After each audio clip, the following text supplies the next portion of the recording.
For our in-depth segment today, we're going to take a closer look at the fourth wave of the pandemic in South Korea and its impact not only on the broader economy, but its huge toll on small businesses and what can be done about it. And for that, I'm joined on the line by Dr. Soo-young, professor of economics and business at Chung-Ang University. Professor Song, good afternoon. Thanks for coming back on. Yeah, good afternoon. Thank you for inviting me. Well, let's start with the distancing rules in Korea, which have put service businesses on the brink of collapse, it has to be said, and indeed many have simply had to close their doors. I'm referring specifically to the limits on operating hours at restaurants, bars, and cafes, and we're paying a major cost to try and stop the virus. So how effective do you think these measures are, and what else can be done without doing even more damage? I believe this measure is kind of necessary evil because of there is clearly we are witnessing the trade-off between the economic activities and the widespread of the first wave of the Delta virus variant of the COVID-19. So. Because of the some restriction on the distancing measure adopted by the government, apparently the small and medium enterprise, including self-employed stores or the F&B services, those industries not only affected by the reduction of the consumers and clients, but also as some declining the revenue for those stores to remain open. So one of the best way is in order to allow them to shut down their own stores and let them help them with some government subsidies and some monetary help and monetary rescues to them. And because as long as this is a transient and temporary, then we could expect some resurrection of the economy after the pandemic of the first wave. So I think this is a kind of, as I told you earlier, is a necessary evil and some kind of unavoidable. Then do we have other alternative? Not much. So that is the problem. But one way to overcome in the coming future is as far as I know, the vaccination percentage of the population is now on the very close to the 50%. So once by the end of the September, as long as we have reached some quite a high level of the vaccination rate, then we could look for some ways to cohabitation of the coronavirus.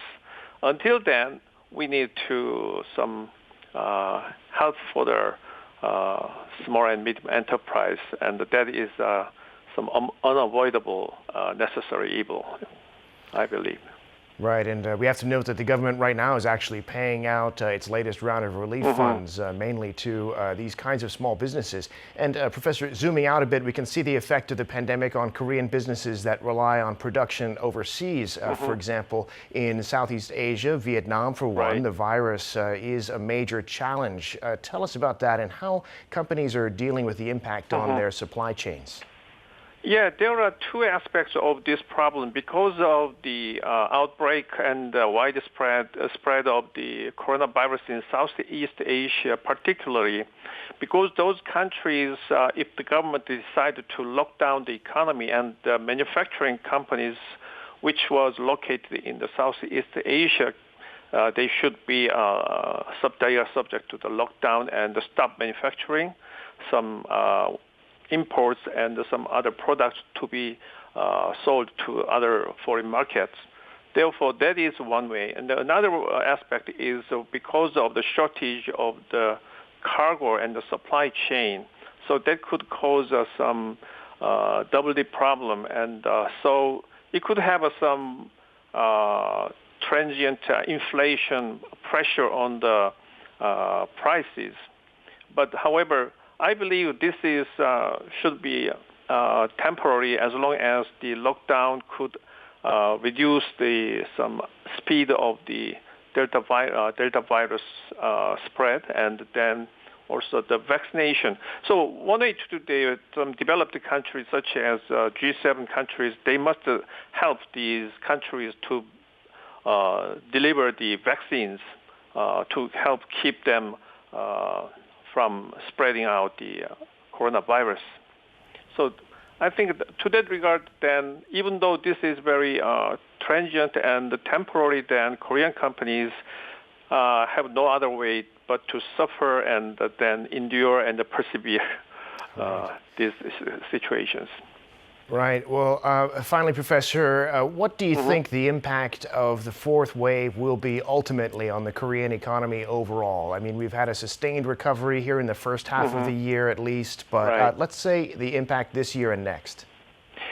Yeah, I believe there are also two aspects, the behavioral aspect and the actual economic shrinking economic activities. As for some behavioral aspect, the government should be careful and then try to make the consumptions not dampening. I mean, because as far as I'm concerned, that the BSI remains at 95% and then 95 index, and consumer sentiment remains the same as in July, 87. So then do not make matters worse. So the government should be prepared to keep the economy and the people's some demand at even though there is some shortage of the supplies, and then with the help of the government subsidy to the people and keep the self-employed afloat. I think that is one way to do that. And then the other one, the manufacturing shutdown in the foreign countries and the Southeast Asia countries, that is unavoidable. So to that regard, but even that will be very short and transient. So then after that, we are going to be on the track of the recovery. So what is important for the government is to deliver the rescue money and the rescue help to the economic participants in Korean, our economy. That is very important.